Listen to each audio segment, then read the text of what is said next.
Dr. Sarah Chen had always believed that archaeology was about dead things. Ancient pottery, crumbling walls, fossilized bones, remnants of civilizations that had breathed their last breath millennia ago.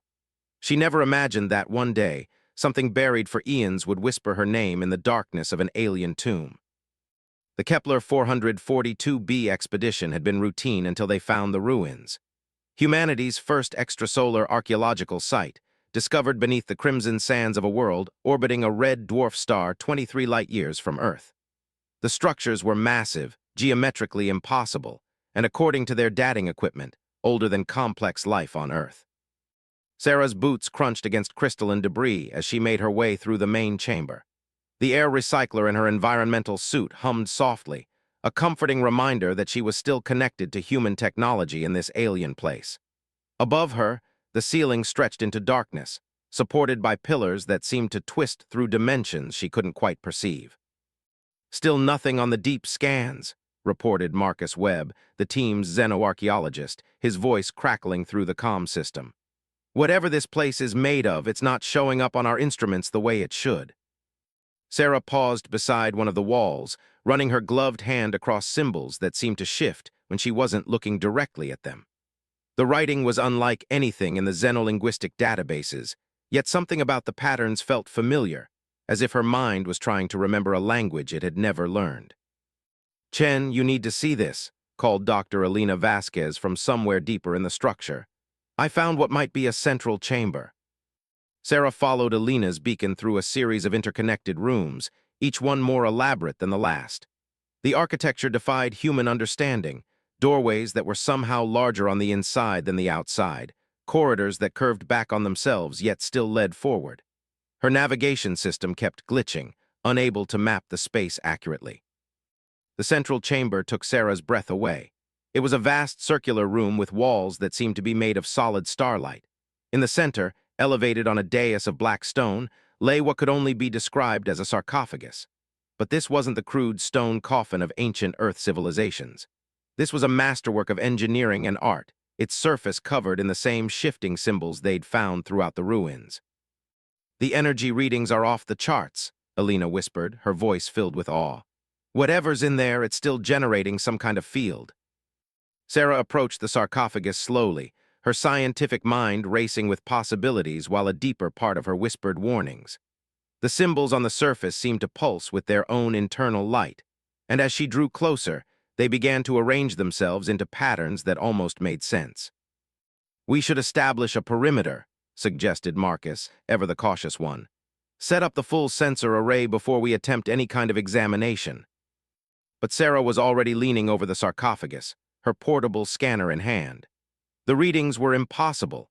The interior showed as both empty space and solid matter simultaneously, as if the contents existed in a quantum superposition that her instruments couldn't resolve.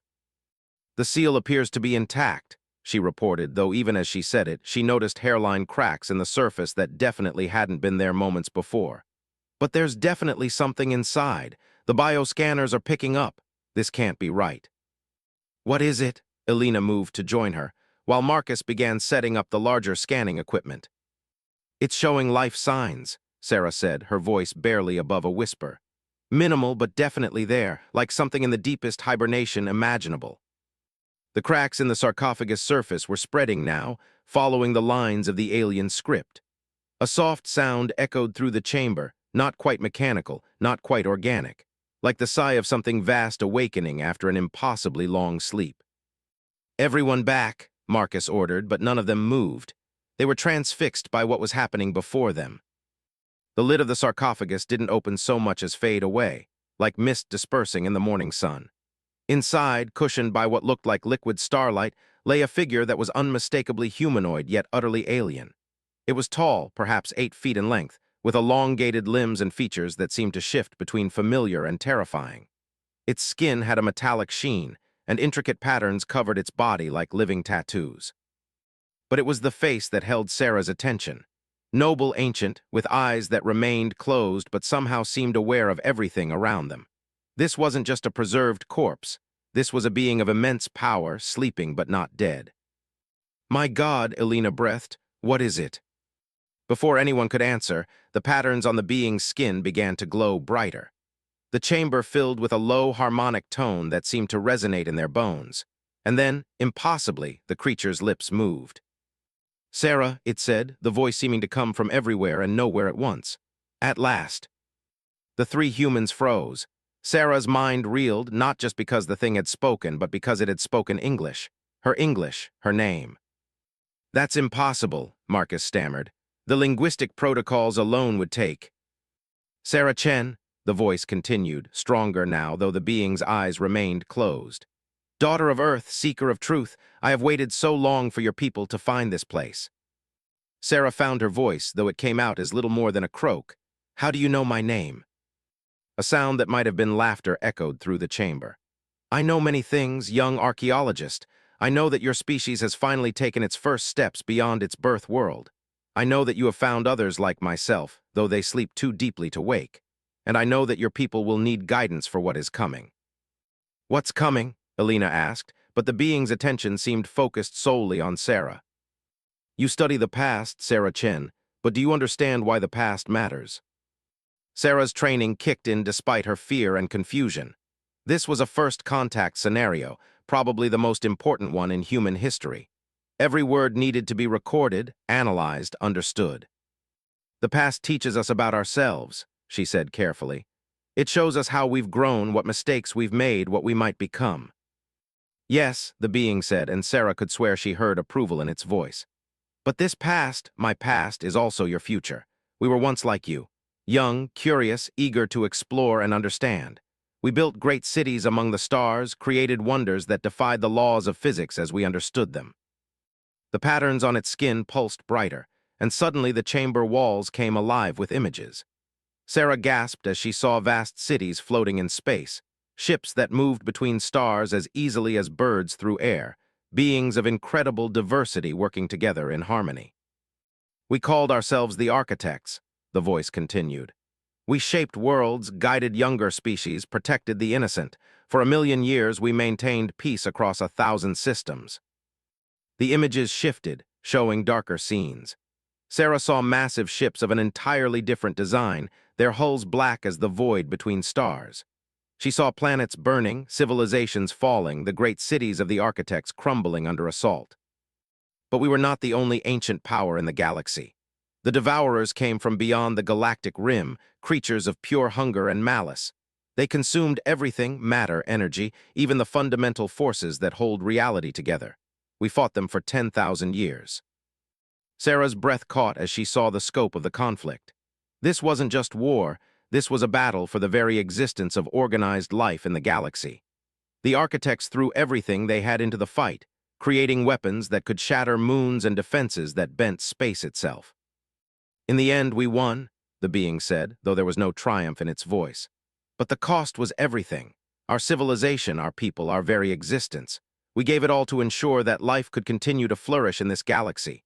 Most of us died in the final battle. The few who remained scattered ourselves across the galaxy, entering the great sleep to await the day when our sacrifice would be needed again." "And you think that day is now?" Sarah asked, though part of her already knew the answer. "The Devourers are stirring again, Sarah Chen. Our sensors, scattered across the galaxy, have detected the first signs of their return. They move slowly, testing the barriers we left behind, seeking weaknesses. Your species has perhaps 50 of your years before they arrive in force." The weight of this revelation hit Sarah like a physical blow.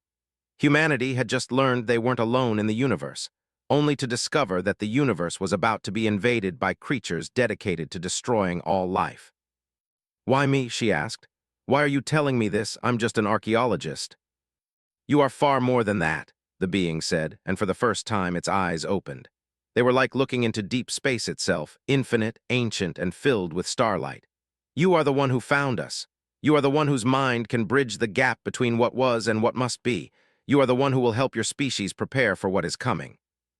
Sarah felt a strange sensation, as if something vast and alien was gently touching her thoughts. Not invasive, but definitely present. Images flashed through her mind, technology beyond human comprehension, battle strategies that spanned star systems, knowledge that could advance human civilization by millennia. "I cannot give you everything at once," the being said, and Sarah realized it was responding to her thoughts rather than her words. Your mind, brilliant as it is, would not survive the full download of our knowledge, but I can give you enough to begin the preparation your species needs. The preparation for what exactly? Marcus asked, though his voice seemed to come from very far away. The being's attention shifted to include all three humans. The devourers are not like other forms of life. They cannot be negotiated with, cannot be reasoned with, cannot be deterred by conventional means. They exist only to consume and destroy. When they arrive, they will not distinguish between humans and any other species. All life is equally meaningless to them. But the architects defeated them once, Alina said. If we have your knowledge, your technology. The architects were a civilization millions of years more advanced than yours, with resources spanning thousands of worlds, the being replied. And we barely won at the cost of everything we were. Humanity is young, confined to a single system, with technology that is primitive by comparison. Sarah felt despair creeping in, but the being continued. However, you have advantages that we did not.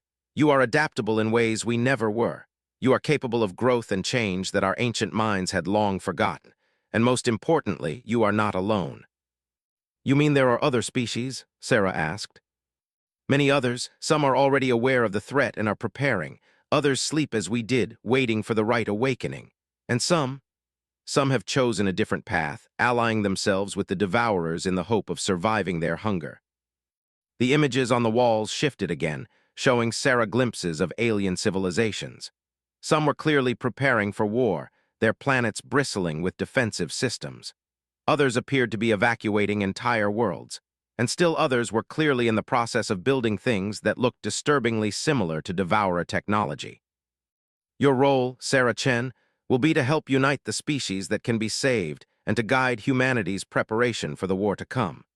The knowledge I am giving you will include star charts showing the locations of other architect repositories like this one, each containing different aspects of our technology and wisdom. This is insane, Marcus said, though he continued recording everything. How can you expect 3 archaeologists to prepare humanity for an intergalactic war? You will not be alone, the being assured him. Even now, others are awakening across the galaxy. The great network that we built is coming online for the first time in 1,000,000 years. You will have allies, both human and alien. Sarah felt the alien presence in her mind growing stronger, and with it came a flood of information. She saw star charts showing the locations of dozens of other sites like this one. She saw technical specifications for weapons and defenses that defied human understanding. She saw battle plans that accounted for the movement of entire star systems. But more than that, she saw hope. The architects hadn't just left behind weapons and technology. They had left behind something far more valuable, the combined knowledge and wisdom of a civilization that had faced the ultimate test and survived. The first thing you must do, the being said, is return to Earth and convince your leaders of the reality of the threat. This will not be easy. Humans have a tendency to disbelieve that which they fear. But you will have proof. The sarcophagus began to emit a soft humming sound, and Sarah realized that the liquid starlight surrounding the being was beginning to move, flowing up and out of the container to form complex shapes in the air above them. This is a message node, the being explained. It contains compressed data that your computers will be able to interface with, though it will take your best mind's years to fully understand it all. Consider it a down payment on the knowledge you will need. The starlight coalesced into a crystalline structure about the size of a baseball, which slowly descended to hover just above Sarah's outstretched hands. She could feel the weight of it, not physical weight, but the weight of responsibility. There are 47 other sites like this one that you can reach with your current technology, the being continued. Each contains different specializations: weapons, defense, communication, biological enhancement, stellar engineering. You will need them all. How long do we have? Sarah asked as she carefully grasped the crystal node. Time is difficult to calculate across galactic distances, the being replied. But by your measurements, approximately 50 years until the first Devourer scouts reach your region of space. Perhaps 100 until the main force arrives. It seems like a long time, but preparing an entire species for this kind of war, it will pass quickly. Alina had been quiet through most of the exchange, but now she spoke up. What about you? Will you come with us, help us directly? The being's expression, what they could see of it, seemed to grow sad. I am dying, Dr. Vasquez. This awakening is my last act. I have held on for 1,000,000 years, waiting for the right moment, the right people. Now that I have delivered my message, I can finally rest. As if to emphasize the point, the patterns on the being's skin began to dim, and its breathing, Sarah hadn't even noticed it was breathing, became more labored. Do not mourn for me, it said, apparently sensing their distress. I go to join my people in whatever lies beyond, knowing that the galaxy has a chance to survive. That is enough. Wait, Sarah said urgently. I need to know more. How do we find these other sites? How do we convince people to believe us? How do we? Peace, Sarah Chen. The knowledge I have given you includes everything you need to begin. Trust in yourself, trust in your species, and trust in the bonds you will forge with others who share your cause. The being's eyes closed again, and its voice grew fainter. Remember that the architects succeeded not because we were the strongest or the wisest, but because we never gave up. No matter how dark the situation became, no matter how many we lost, we continued to fight because we believed that life, all life, was worth preserving. I don't know if I can do this, Sarah whispered. You can, the being said with absolute certainty. You will, because the alternative is unthinkable. The chamber began to fill with a soft, musical tone, like a lullaby sung by stars. The being's form started to become translucent, as if it was fatting back into the starlight that had preserved it. Thank you, Sarah said, and she meant it with every fiber of her being. Thank you, Sarah Chen, for giving an old warrior the chance to finally rest. And with that, the being known as one of the architects faded away, leaving only the echo of its words and the weight of impossible responsibility on 3 human archaeologists who had come to study the past, and instead found the future of all life in the galaxy resting in their hands. The crystalline node in Sarah's hands pulsed once, then went dark. The chamber's walls returned to their previous state, showing only the shifting alien script. But something had fundamentally changed, not just in the room, but in the 3 humans who now carried the greatest secret in the galaxy. As they stood in the sudden silence, each of them understood that their lives as simple archaeologists were over. They were now the first soldiers in a war that wouldn't begin for 50 years, fighting for a species that didn't even know it was in danger. Sarah looked at the node in her hands, feeling its weight like a small star. Somewhere in its crystalline structure lay the compressed knowledge of a civilization that had sacrificed everything to give future generations a chance to survive. Now it was up to humanity to prove worthy of that sacrifice. The journey back to Earth took 6 months, but Sarah Chen felt every day of it like a weight on her soul. The crystalline node sat in the ship's most secure storage compartment, its presence haunting her thoughts even when she was trying to sleep. The responsibility of carrying the future of humanity in a device no larger than her fist was almost unbearable. Marcus spent most of the trip cataloging their findings, creating detailed reports that he knew would be dismissed as fantasy by 90% of the people who read them. Alina worked on linguistic analysis of the architect's script, trying to understand the deeper patterns in their writing system. But Sarah found herself drawn again and again to the node, studying its structure and trying to prepare herself for what came next. The real challenge wouldn't be understanding the alien technology. The real challenge would be convincing Earth's leaders that the threat was real. Dr. James Harrison, director of the Global Space Exploration Council, stared at the 3 archaeologists across his polished conference table as if they had just claimed to have met Santa Claus. Behind him, the floor-to-ceiling windows of the Geneva headquarters offered a spectacular view of Lake Geneva, but Sarah's attention was focused entirely on the man who held the power to make their warning heard. Let me make sure I understand this correctly, Harrison said, his voice carefully neutral. You're telling me that you found a living alien who told you that hostile extraterrestrials are planning to invade the galaxy in 50 years. That's a simplified version, but essentially correct, Sarah replied, keeping her voice steady despite her growing frustration.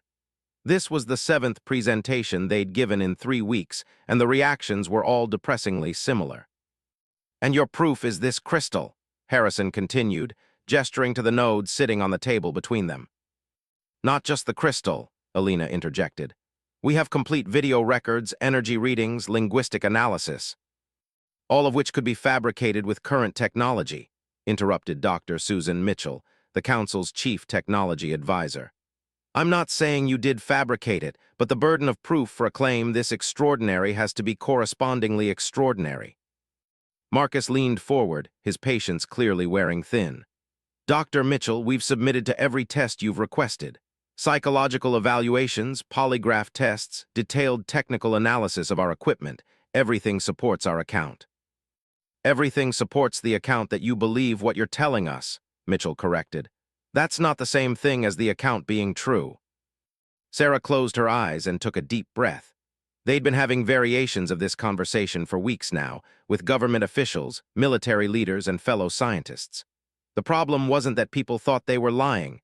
The problem was that the story was too big, too frightening, too far outside normal human experience for most people to accept. Dr. Harrison, Sarah said, opening her eyes and meeting his gaze directly. I understand your skepticism, I really do. If someone had come to me 3 months ago with this story, I probably would have reacted the same way, but we're not asking you to take our word for it. We're asking you to let us prove it. How? Harrison asked, and for the first time, Sarah heard genuine curiosity in his voice. The crystal contains star charts, she explained, pulling out her tablet and displaying a 3-dimensional map. Coordinates for 47 other architect sites scattered across human-accessible space. We can reach at least a dozen of them with existing technology. Send expeditions to even one of them, and you'll have independent verification of everything we've told you. That would require massive resource allocation, Dr. Mitchell pointed out. Multiple interstellar missions, each costing billions of credits and taking years to complete. The alternative, Marcus said quietly, is waiting 50 years and finding out we were right when the Devourers arrive. Harrison was quiet for a long moment, studying the star chart on Sarah's tablet. Finally, he spoke. What exactly are you asking us to do? Assume for a moment that I believe you. What's the next step? Sarah had been preparing for this question. We need to establish the Architect Protocol, a coordinated global effort to investigate these sites and prepare for the coming threat. We need to bring together the best minds from every field, xenobiology, theoretical physics, military strategy, stellar engineering, everything. And we need to start reaching out to other species, Alina added. The architect told us we wouldn't be alone in this fight. There are other civilizations out there who are already aware of the threat. We need to find them and establish communication. You're talking about the complete reorganization of human civilization, Dr. Mitchell said. Preparing for a war against enemies we've never seen, using technology we don't understand, in alliance with aliens we've never met. Yes, Sarah said simply. That's exactly what we're talking about. Harrison stood up and walked to the window, staring out at the peaceful lake. Do you have any idea what this would mean? The panic alone could destroy our civilization before any external threat arrives. The information doesn't have to be public initially, Sarah said. Start with a small, classified program. Send one expedition to verify our claims. If we're wrong, you've wasted some money and resources. If we're right. If you're right, then everything changes, Harrison finished. He turned back to face them. Everything. 3 weeks later, Sarah found herself aboard the UES Endeavour, humanity's most advanced deep space exploration vessel, heading toward the coordinates for the nearest architect site. The ship carried a crew of 50 specialists, archaeologists, engineers, physicists, military advisors, and xenobiologists. It was the most expensive scientific expedition in human history, and it all hinged on whether the site they were approaching actually contained what Sarah claimed it would. Captain Maria Santos was a 20-year veteran of deep space exploration, but even she seemed nervous as they approached the coordinates. The target was a dead system, a red giant star with 3 lifeless planets, officially catalogued as K7793.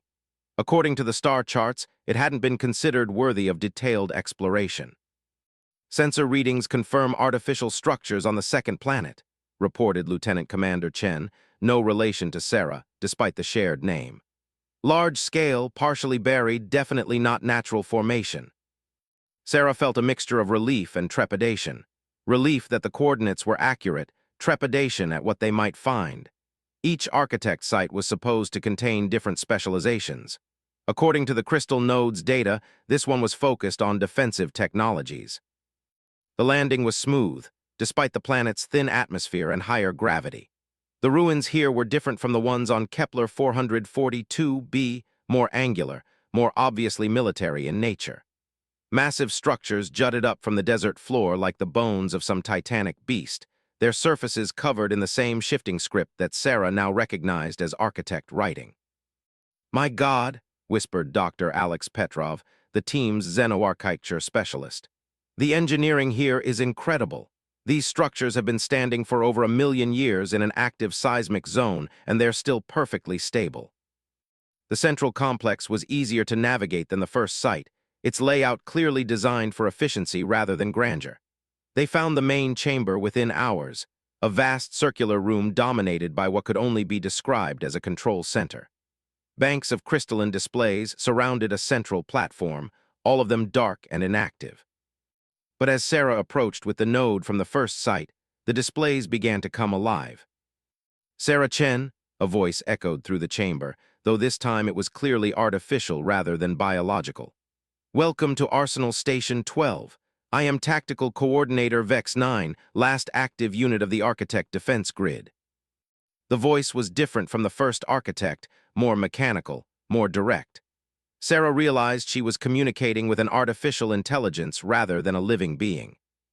"You have brought the awakening key," Vex 9 continued. "Excellent. This facility has been waiting for activation for 1,127,834 standard years, beginning full system startup now." The chamber erupted in light and sound as systems that had been dormant for over 1 million years came back to life. The crystalline displays showed star charts, tactical analyses, weapon specifications, and defensive protocols. Sarah felt her mind reeling as she tried to process the sheer scope of what she was seeing. "This station contains the complete tactical database of the Architect military," Vex 9 explained. "Weapon systems capable of destroying planets, shield technologies that can protect entire star systems, and strategic analyses of every major conflict in galactic history. All of this is now available to your species." Captain Santos stepped forward, her military bearing evident even in the alien environment. "What kind of weapons are we talking about?"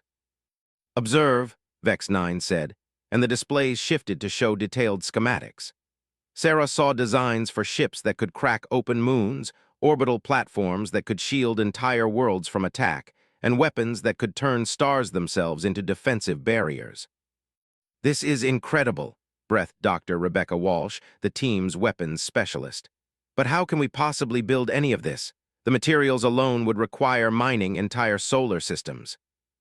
"The database includes complete instructions for matter conversion and stellar engineering," Vex 9 replied. "Your species currently possesses approximately 0.3% of the prerequisite knowledge needed to implement these technologies. However, rapid advancement is possible with proper guidance." "How rapid?" Sarah asked.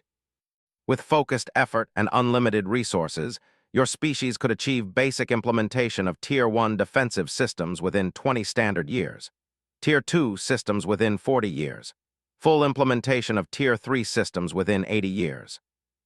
Sarah felt her heart sink, but the Devourers are coming in 50 years. Correct, this creates a significant tactical challenge. However, the database includes protocols for this exact scenario, defending against superior forces with inferior technology. The displays shifted again, showing battle plans that involved the strategic use of limited advanced technology, coordination with allied species, and what Vex 9 euphemistically called asymmetric defensive strategies. "The key to survival," Vex 9 explained, "is not matching the Devourers' power but denying them what they seek. The Devourers consume organized matter and energy. By implementing specific dispersal protocols, entire civilizations can be preserved while making themselves temporarily invisible to Devourer sensors." Dr. Petrov leaned over Sarah's shoulder to study the dispersal protocols. "This looks like evacuation plans, but not just for populations, for entire planetary ecosystems." Correct. The architects learned that the most effective defense against the Devourers is strategic retreat combined with targeted resistance. Allow them to consume dead matter while preserving all life in hidden sanctuaries. When they move on to seek more substantial prey, the hidden populations can re-emerge and rebuild. "This is all fascinating," Captain Santos said, "but how do we convince Earth's governments to implement any of this?" The resource requirements alone would require global cooperation on a scale humanity has never achieved. That is why you must also locate and activate Communication Station Alpha 7, Vex 9 replied. That facility contains the quantum communication network that will allow you to coordinate with other species facing the same threat. You are not alone in this conflict. Sarah consulted the star chart data from the first crystal. That's 15 light-years from here. We could reach it, but it would take another year-long mission. Essential, Vex 9 stated. The Devourer's advantage lies not just in their technology, but in their ability to isolate and eliminate species one at a time. The quantum network allows instantaneous communication across galactic distances. With it, you can coordinate with allies, share tactical information, and present a unified resistance. Over the next several days, the team worked around the clock to download and catalog as much information as possible from the Arsenal station.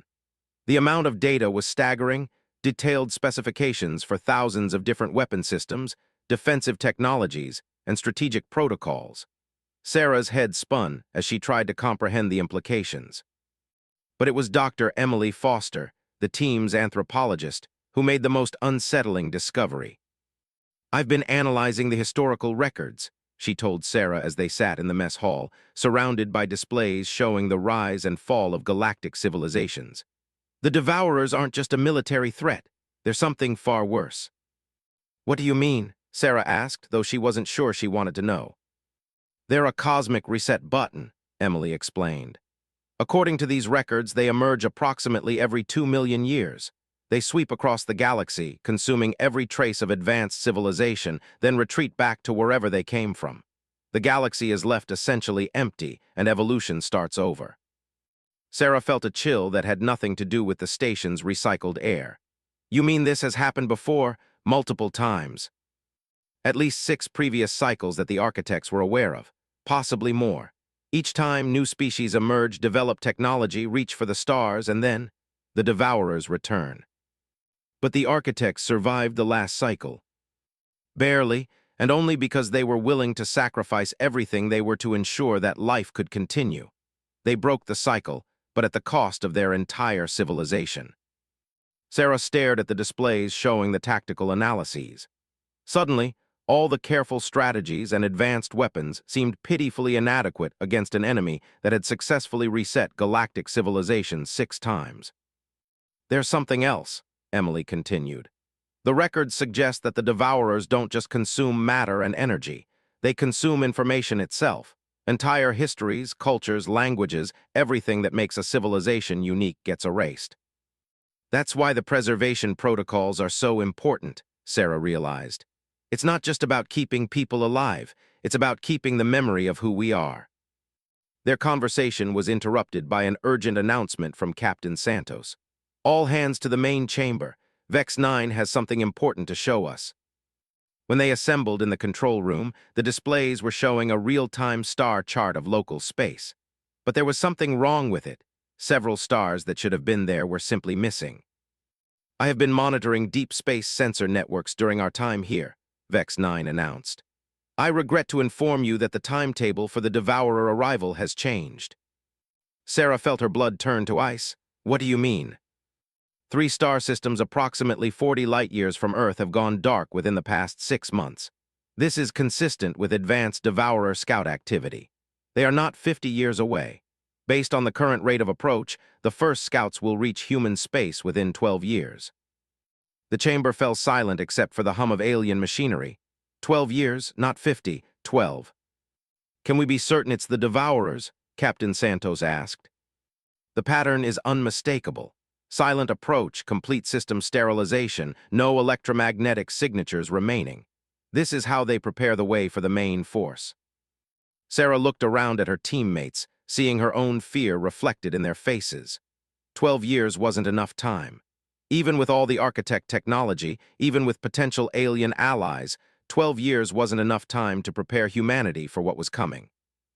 But as she stood in that alien chamber, surrounded by the preserved knowledge of a civilization that had died to give them this chance, Sarah made a decision that would define the rest of her life. "Then we don't have time to convince anyone slowly," she said. "We have to make them believe, all of them, right now." How? Marcus asked. Sarah looked at the tactical displays showing the devastating power of architect weapons, then at the star charts showing the locations of 46 more sites waiting to be discovered. The answer was terrifying in its simplicity. We give them a demonstration they can't ignore.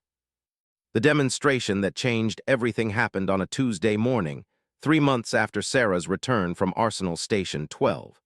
She stood in the observation deck of Luna Base, watching as humanity's first architect-derived weapon prepared to fire on a carefully selected asteroid in the outer system. The weapon itself was modest by architect standards, what Vex 9 had called a basic stellar manipulator, designed primarily for mining operations. But to human eyes, it was miraculous. The device was barely the size of a shipping container, yet it could focus stellar energy with precision that defied human understanding of physics. "All stations report ready," announced Admiral Chen Rodriguez, who had been placed in command of the hastily established Global Defense Initiative. The fact that such an organization existed at all was testament to how quickly things had changed once world leaders saw the evidence from Arsenal Station 12.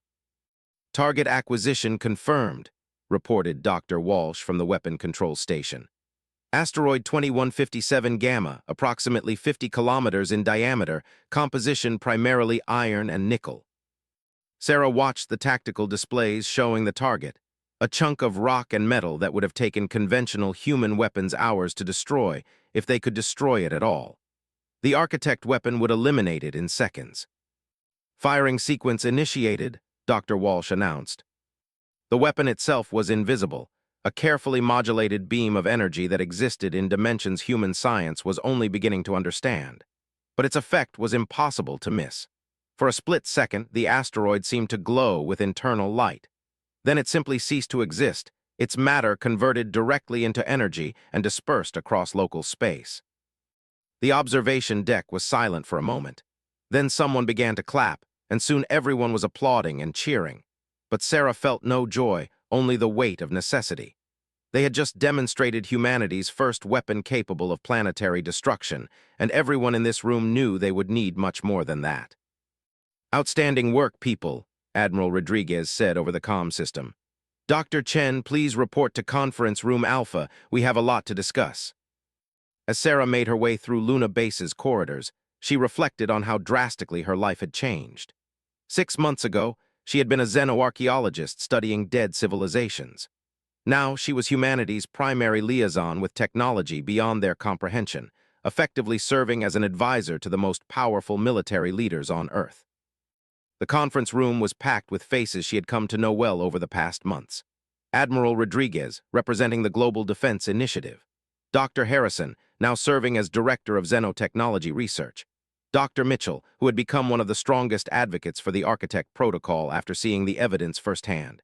And dozens of others, military strategists, scientists, engineers, and politicians from every major nation on Earth.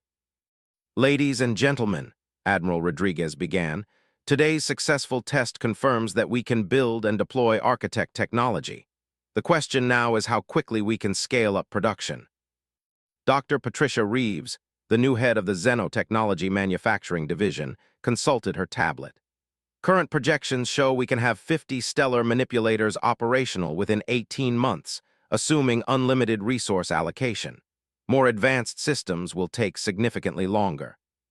"Which brings us to our next priority," Dr. Harrison interjected. "We need to establish contact with the other species Vex 9 mentioned. We can't do this alone." Sarah nodded. "The communication station is our highest priority target. Once we have access to the quantum communication network, we can start coordinating with other civilizations." "The problem," said General Morrison, the GDI's strategic planning chief, "is that we're running out of time. Even with our accelerated timeline, we're looking at 8 years to achieve basic planetary defense capability. That gives us maybe 4 years of buffer before the Devourers arrive." "Assuming they maintain their current approach speed," Sarah added grimly. "Vex 9 warned us that they might accelerate once they detect active resistance."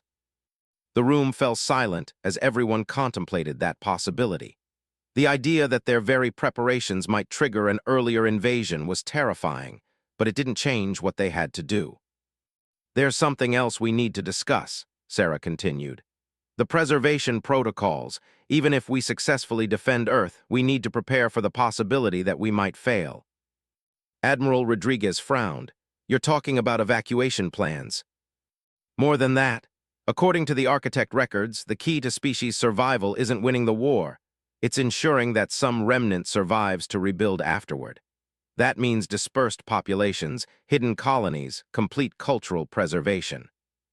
Dr. Alina Vasquez, who had been working on implementing architect data storage systems, leaned forward. We've made significant progress on cultural preservation. The quantum storage matrices can contain not just information, but complete virtual environments. Entire civilizations could be preserved in digital form. Which raises ethical questions we've barely begun to address, pointed out Dr. Foster.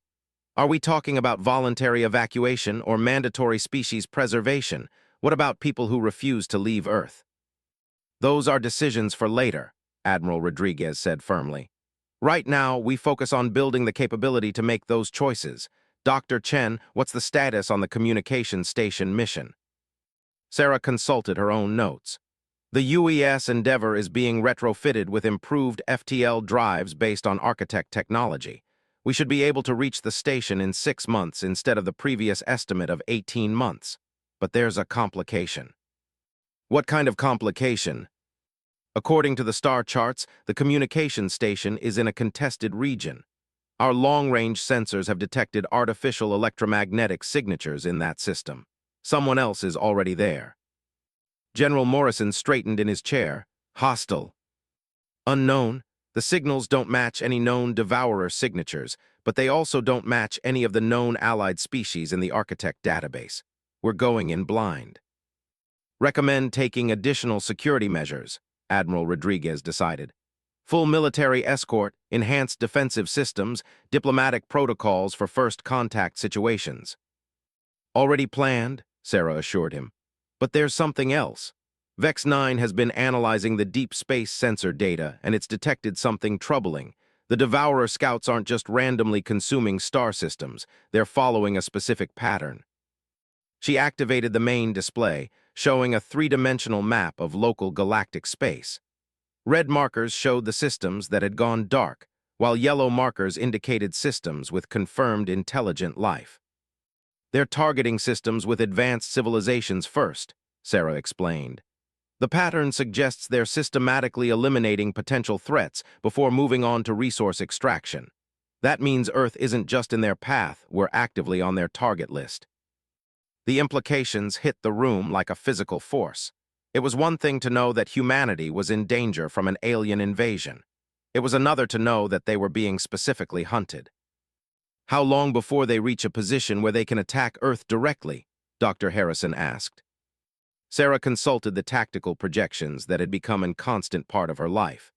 Based on current observations, approximately 10 years until they're in position to launch a direct assault, but that assumes they maintain their current approach pattern. And if they don't? If they accelerate once they detect our defensive preparations, maybe 5 years. Admiral Rodriguez was quiet for a moment, then nodded decisively. Then we accelerate our timeline to match. Dr. Chen, I'm authorizing immediate deployment of the communication station mission. We need those allies, and we need them now.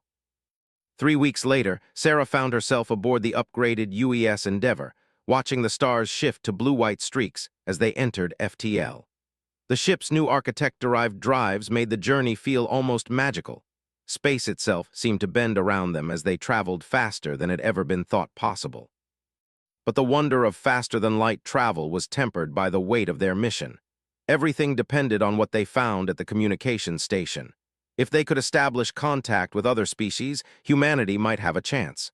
If they couldn't. Dropping to sublight in 30 seconds, announced Captain Santos. The ship shuddered slightly as they transitioned back to normal space, and suddenly they were in the target system. Sensor sweep complete, reported Lieutenant Commander Chen. Confirmed artificial structures on the 4th planet, but we're also detecting multiple ships in orbit. Sarah moved to the sensor station to get a better look at the readings.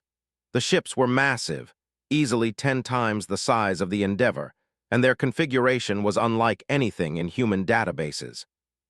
Are they responding to our presence? Captain Santos asked. Affirmative, we're receiving a transmission on multiple frequencies, audio and visual components. Put it through. The main screen flickered to life, showing a being that was clearly alien but somehow not entirely unfamiliar. It was humanoid in basic structure, but taller and more elongated than a human, with skin that seemed to shift between different metallic hues.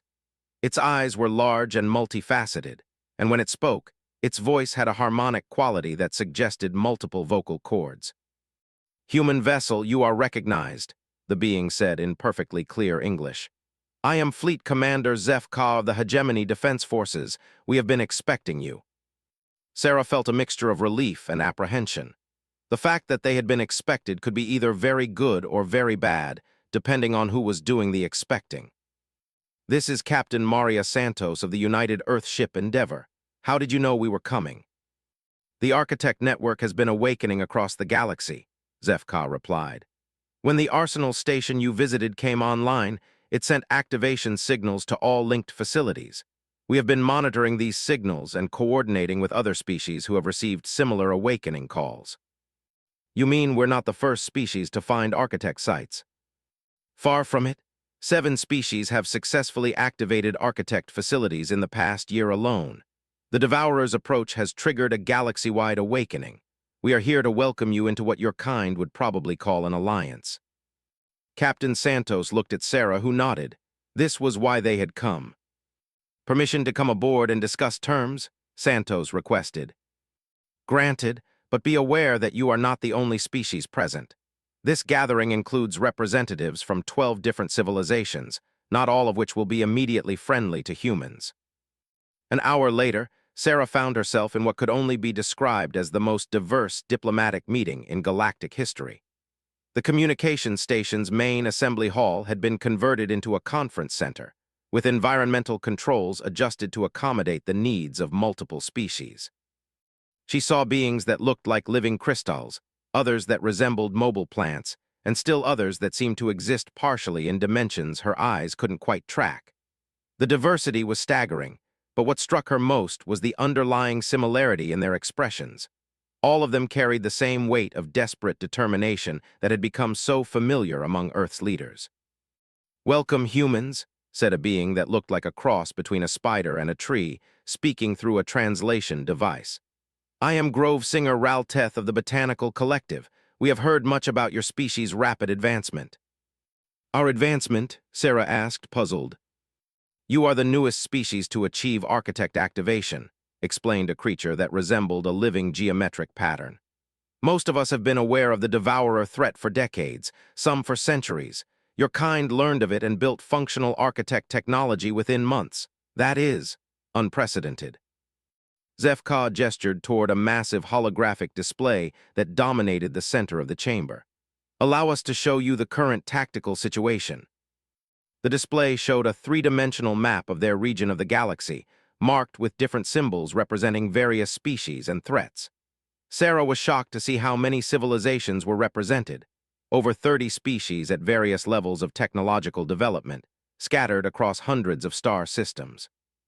"The red markers represent confirmed Devourer activity," HFY explained. "As you can see, they are advancing along multiple fronts, systematically eliminating advanced civilizations before moving on to resource extraction." Sarah studied the pattern, her archaeological mind automatically looking for underlying structures. "They're not just hunting randomly.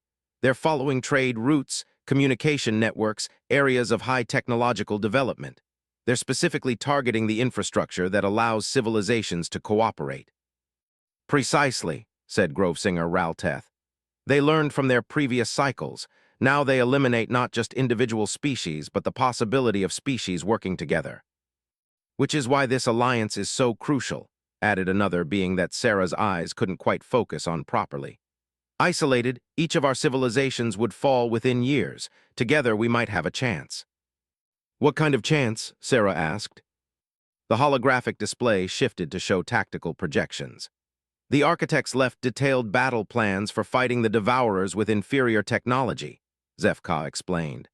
"The key is coordination across multiple star systems, strategic use of stellar engineering to create defensive barriers, and preservation protocols to ensure species survival. Sarah saw her own species name appear in the tactical projections, assigned specific roles in what was clearly a galaxy-spanning defensive strategy. The scope was almost incomprehensible. They were talking about coordinating the movements of entire civilizations across hundreds of light years. "What about Earth's role in this?" she asked. "Humans have several unique advantages," replied the geometric being. "Your species has shown remarkable adaptability and innovation under pressure. More importantly, your homeworld is positioned at a strategic chokepoint between the Devourer approach vectors and several major population centers." The implications hit Sarah immediately. "You want to use Earth as a fortress world." "If your species agrees," Zefka said carefully. "The defensive systems required would need to be integrated directly into your planet's structure. It would mean converting Earth into the largest military installation in galactic history." Sarah thought about Earth's blue skies and green forests, about cities full of people who were still getting used to the idea that aliens existed. The thought of turning their homeworld into a fortress was almost unbearable. "What about the preservation protocols?" she asked. "If Earth becomes a primary target?" "Complete cultural preservation is included in the plan," assured Grove singer Ralteth. "Multiple backup colonies, complete digital consciousness transfer capabilities, distributed population centers. Regardless of what happens to Earth itself, humanity would survive."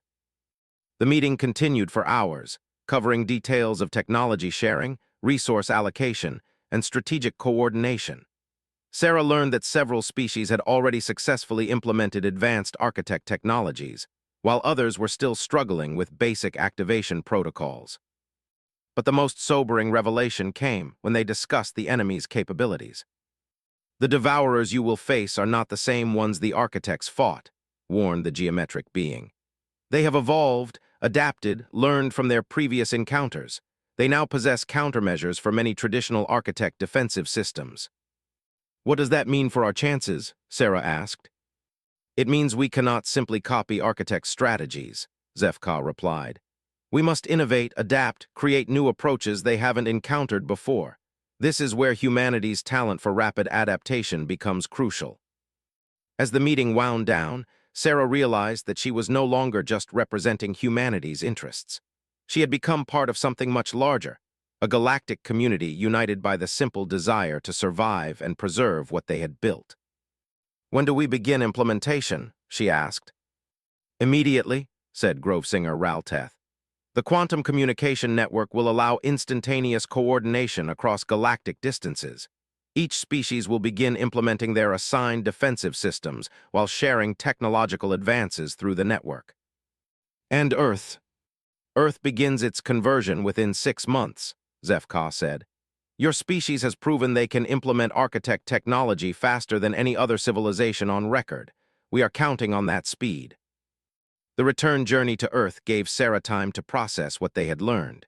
Humanity was no longer alone, but they were also no longer free to determine their own destiny.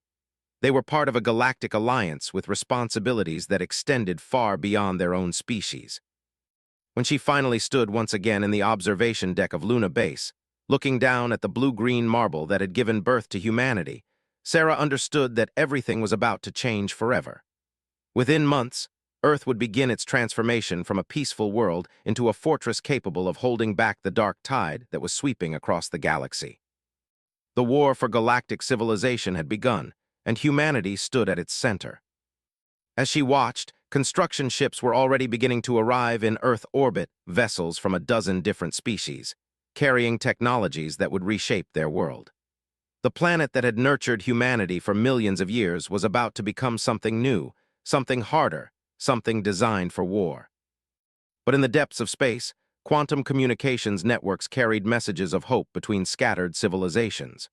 For the first time in galactic history, the species facing the Devourer threat were not facing it alone.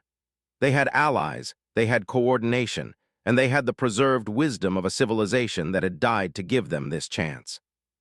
The Devourers were coming, but they would not find the galaxy defenseless. They would find a unified front of billions of beings who had chosen to stand together rather than fall separately. And at the heart of that alliance, A small blue world prepared to prove that sometimes the youngest civilizations could be the strongest, when they had something worth fighting for.